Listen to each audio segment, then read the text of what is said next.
Welcome back to another video on the Irish Medic YouTube channel. First of all though, I want to say I'm sorry about the background boxes today. This is the only room I could film in, so I decided to make do. So I'm very sorry if it's distracting. I hope it's not too bad. So section 2 of the exam takes 60 minutes of writing time and 5 minutes of reading time. And you have 2 tasks to complete, which are 2 essays, task A and task B. So in task A, it's more socio-cultural themed, and then task B is more personal. So the criteria for the tasks are that you have to incorporate at least 1 quote, I believe, of the 5 quotes that they give you. So these are quotes from people in history, artists, or people who have written their own works. So basically, what you have to do then to prepare for this section is to improve your writing skills and be able to write a approximately 500 word essay. You know, can be more, can be less, but with the 60 minutes of writing time, you only have half an hour really per question if you're gonna split it in half. So you need to be comfortable and you need to be able to write relatively fast. So in order to prepare myself for section 2, I decided to buy the gold standard section 1 and section 2 textbook. I did speak about this textbook in my previous video on section 1. If you want to check that out, I'll link that down in the description. But it's a really handy textbook because they provide you with lots of different practice quotes for each of the tasks, and it kind of really helps to bring up your confidence in terms of answering the questions. So going into this exam, I wanted to really prepare myself for the different themes that might come up. So yeah, the textbook is definitely a good option if you want to start from scratch, basically. But as I said in my previous video on section 1, if you have experience of writing higher level English papers in your A-levels or your Leaving Cert, then you should be more than prepared for this kind of a section. So you have the skills, but it might be good to just hone in on those skills again and just prepare yourself as much as possible. I actually scored the highest in this section, which I was really surprised at, and I think it's because I really wanted to do well. I suppose that's a nice little takeaway for you guys. You don't need to have, studied English to be great at section 1 and section 2, but you can definitely prepare for it well. Second of all, I bought The Meaning of Things by A.C. Grayling, which is a book that you'll see pop up a lot in blogs and different GAMSAT prep websites. It's a great little book that contains essays based on different themes that might come up in task A and task B. So the themes would be like love, marriage, prejudice, violence, justice, all of these kind of key themes.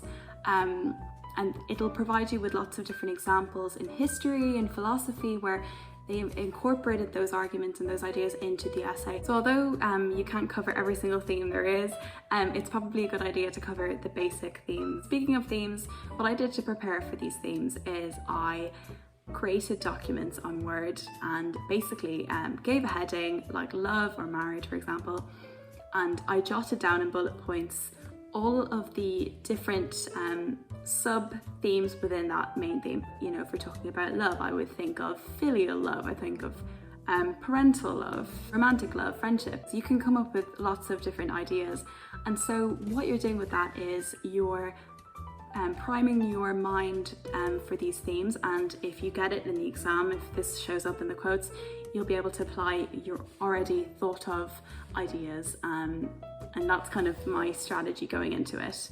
Sometimes, there could be themes that come up in the exam that you did not prepare for. However, with practice, you'll have already known what to do in terms of brainstorming, and you'll be quicker and better at writing down ideas.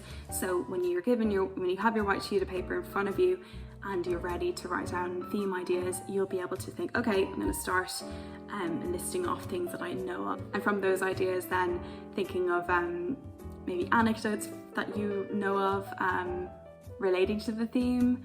I'm going to say the word theme a lot in this video, or facts and statistics about the theme. And you'll be feeling much more prepared going into the exam, which is the main thing.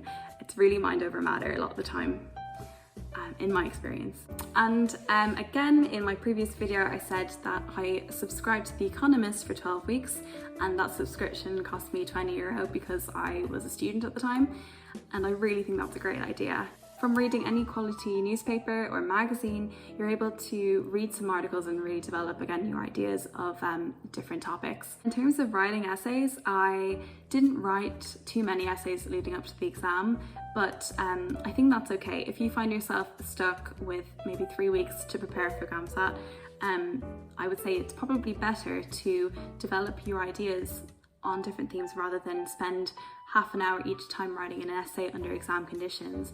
I think you could be much more productive if you covered maybe 2 or 3 themes in that time, if you are time restricted. And then if you do write essays, it might be a good idea for a friend of yours or a parent or someone that you can trust to read your essays and to give you some feedback. And if you don't have someone you know who can read your essays, or you're kind of your time limited, then you can just read them yourself. And in terms of the layout of each essay, I tended to go with an introduction, a few body paragraphs, maybe 2 or 3, and a conclusion. I think that really can draw in the examiner a bit, and you want to make it as crisp and easy to read as possible as well if you're handwriting the essay. When I sat my exam, I was typing it online. And that's another thing. If you find yourself sitting the essay section online, I would say that if you're not used to typing quickly, it might be a good idea to get that practice up a bit. To summarise, the resources I used were the Gold Standard Section 1 and Section 2 textbook, AC Grayling's The Meaning of Things. I watched TED Talks, I read The Economist, and I did a little bit of brainstorming in terms of each of the themes.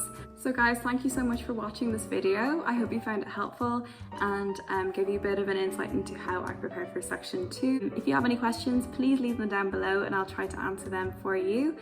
And again, just as a disclaimer, this is just what I did to prepare, and I wish you guys the best of luck in your studies, and I'll see you in the next video.